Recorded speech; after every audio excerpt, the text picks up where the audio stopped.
कि कुछ लोगों का ये मानना है और कुछ सियासी मुबस्सिरीन ये कहते हैं कि इमरान खान जेल में रहने के बजाय अगर वो भी एग्जाइल में चले जाते या बाहर किसी मुल्क से लीड करते कोई ऐसा एहतजाज या कोई ऐसी तहरीक तो शायद उसका इफेक्टिवनेस उसकी ज़्यादा होती। मुजम्मिल साहब, आपको क्या लगता है, जेल के अंदर इमरान खान का फ़ायदा ज़्यादा था या एग्जाइल में होकर जो भी वो तहरीक चला रहे हैं अपने नज़रिए के हिसाब से वो एग्जाइल में रहकर ज़्यादा बेहतर चला सकते थे इफेक्टिवली, या वो चीज़ उनको हर्ट करती कि भाई आप भाग गए, भगोड़े हो गए वगैरह वगैरह वगैरह, और जेल के अंदर से ही उनकी इफेक्टिवनेस ज़्यादा है? देखिए, पहली बात तो ये है कि आपने मुझसे सवाल जो है ना वो इमरान खान के ऊपर किया था। आप मुझसे सवाल आसिम मुनीर के ऊपर कर लेती तो मैं आसिम मुनीर के इकदामात का जवाब दे देता। आपने सवाल किया था इमरान खान के ऊपर। एक पॉलिटिशियन तो क्राइसिस में ही समझ आती है ना कि वो कैसा सियासतदान है, वो बुरे हालात में कैसा खेलता है, वो बुरे हालात में से अपने लोगों को लेकर कैसे निकलता है और उसके बाद अवामी हमायत कितनी है। ये उसके दो तीन जो बुनियादी जिस किसी सियासतदान को हम एनालाइज करते हैं, एक उसकी अवामी हमायत के ऊपर के लोग उसकी आवाज पर कितना बाहर निकलने को तैयार हैं, और अगर वो एक कॉल दे चाहे जेल से दे और उसका पैगाम आए तो उसके बाद क्या सड़कों पर रश लग जाती हैं, क्या लोग बुत तोड़ते हुए उसके लिए बाहर आते हैं, या लोग अपने ट्विटर से ही उसके लिए एहतजाज करना मुनासिब समझते हैं। मेरा ख्याल है वो लिटमस टेस्ट तो पीटीआई हार गई है जो अवामी एहतजाज वाला है। वो तो केपी के एक हुकूमत के सर के अलावा वो ना पंजाब को मोबिलाइज कर सकते हैं, ना सिंध को कर सकते हैं, ना बलूचिस्तान को कर सकते हैं। अगर केपी में हुकूमत निकल जाए गंडापुर बीच में से तो जुनेद जो आपने सदर बनाया वो भी एक्सपोज हो जाता है ना। तो बगैर हुकूमत के कहीं कुछ नहीं है, क्योंकि आपने 2014 से एस्टेब्लिशमेंट के साए तले ये पार्टी बनी है, एस्टेब्लिशमेंट के साए तले एहतजाज किया है, एस्टेब्लिशमेंट की सहूलतकारी से धरने दिए हैं, सब कुछ किया है। तो अपने पांव पे तो कुछ करने की ये पोजीशन में पहली दफा इस पार्टी का लिटमस टेस्ट आया है जिसमें ये बुरी तरह फेल हुई है कि मुजाहमती जमात नहीं है। एस्टेब्लिशमेंट की सहूलतकारी से आप चाहे 129 दिन धरना चला लें, वैसे 102 घंटे भी नहीं चल सकता। अब जहां तक आपने कहा कि बाहर जाके एग्जाइल में कर लेते, या इन्होंने जावेद हाशमी की मिसाल दी, लगा दें किसी जावेद हाशमी को पार्टी का चेयरमैन इमरान खान, हौसले की बात है। वो तो डमी ढूंढते हैं, उन्हें चाहे बुजदार की सूरत में डमी चाहिए, चाहे बैरिस्टर गौहर की सूरत में डमी चाहिए, चाहे सलमान अकरम राजा की सूरत में डमी चाहिए। वो तो डमी ओहदेदार ढूंढते हैं क्योंकि उन्हें ट्रस्ट ही नहीं किसी वाइब्रेंट पॉलिटिकल आदमी के ऊपर कि वो उनकी पार्टी चला सकेगा। जावेद हाशमी को सदर बनाना एक बड़े दिलजिगरे का काम था। ये धरने के दिनों में जावेद हाशमी को आपने पार्टी से निकाल दिया था ना, वो छोड़ के पीटीआई में आए थे, आपके धरने के स्टेज से उतर के चले गए थे कि मैं एस्टेब्लिशमेंट के साथ नहीं चल सकता। लेकिन आजकल इमरान खान एस्टेब्लिशमेंट की बी टीम है और जमहूरियत के खिलाफ जो ये शब खून मार रहा है वो अदलिया के सर पे खड़े होकर मार रहा है।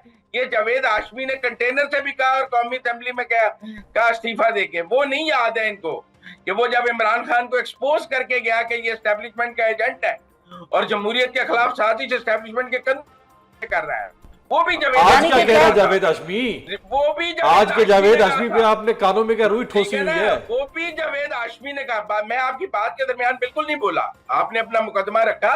जी आप मेरी बात भी सुन लेंगे, काटने की जरूरत नहीं है। आपने जो जावेद हाशमी को आइडियलाइज किया, मैं भी उसी जावेद हाशमी की गुफ्तगू सुना रहा हूँ। मैं किसी और की तो गुफ्तगू सुना ही नहीं रहा, मैं तो उसी जावेद हाशमी की गुफ्तगू सुना रहा हूँ आपको। तो अब सूरत हाल ये है कि आज इमरान खान एग्जाइल में कैसे जा सकता है? एग्जाइल में तो वो लीडर जाता है जिसकी पार्टी के अंदर ये जान हो कि वो अपने लीडर को निकाल सके जेल से। ये पार्टी निकाल सकती है इमरान खान को जेल से। इस पार्टी के अंदर इतनी सियासी फहमो फरासत अक्लो दानिश है। लेकिन नवाज शरीफ साहब को नून लीग ने निकाला था जब वो गए थे, शहबाज शरीफ ने निकाला था। क्या कहानी थी? शहबाज शरीफ ने निकाला था। अच्छा, इमरान खान की जेल से उनको शहबाज शरीफ ने निकाला था। सारी बात तो शहबाज शरीफ ने की थी ना। गेम चेंजर तो उस वक्त शहबाज शरीफ था जो अपने भाई को वहां से निकाल कर लेके गया। नहीं है कोई शहबाज शरीफ इमरान खान के पास।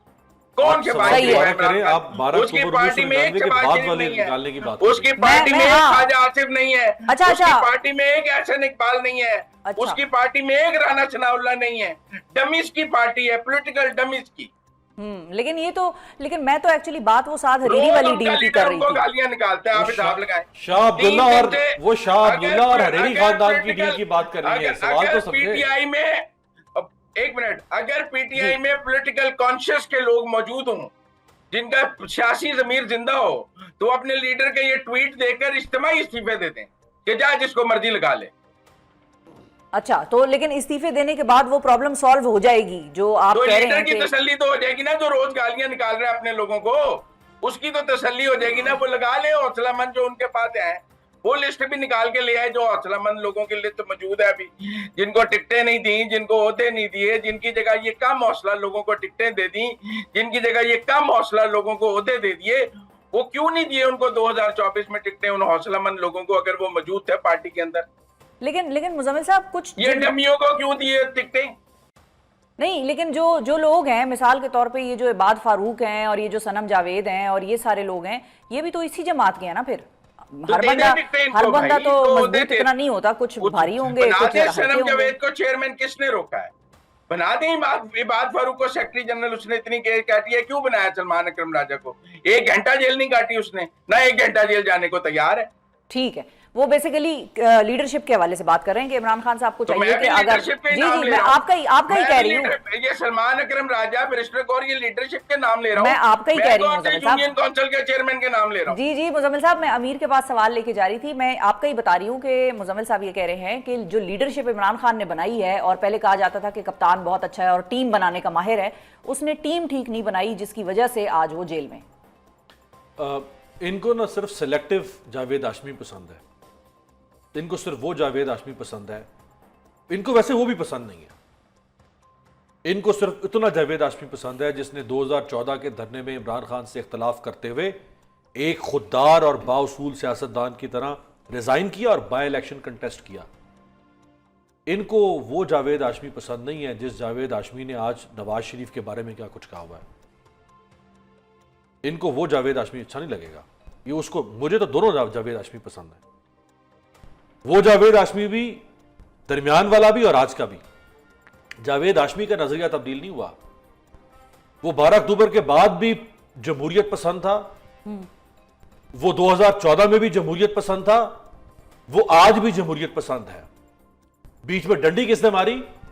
नवाज शरीफ साहब ने, जिनको 1981 से लेकर 1993 तक वो इस्टेब्लिशमेंट की गोद से, और नवाज शरीफ साहब जब ज़ियाउल हक फौत हुए तो नवाज शरीफ साहब की वालदा मोहतरमा ने फरमाया, उनकी, मुझे पता होता, मैं अखबार की क्लिपिंग आपके पास ले आता, कि नवाज शरीफ जो है वो रोता रहता है हर वक्त, सदमे से दो चार है नवाज शरीफ।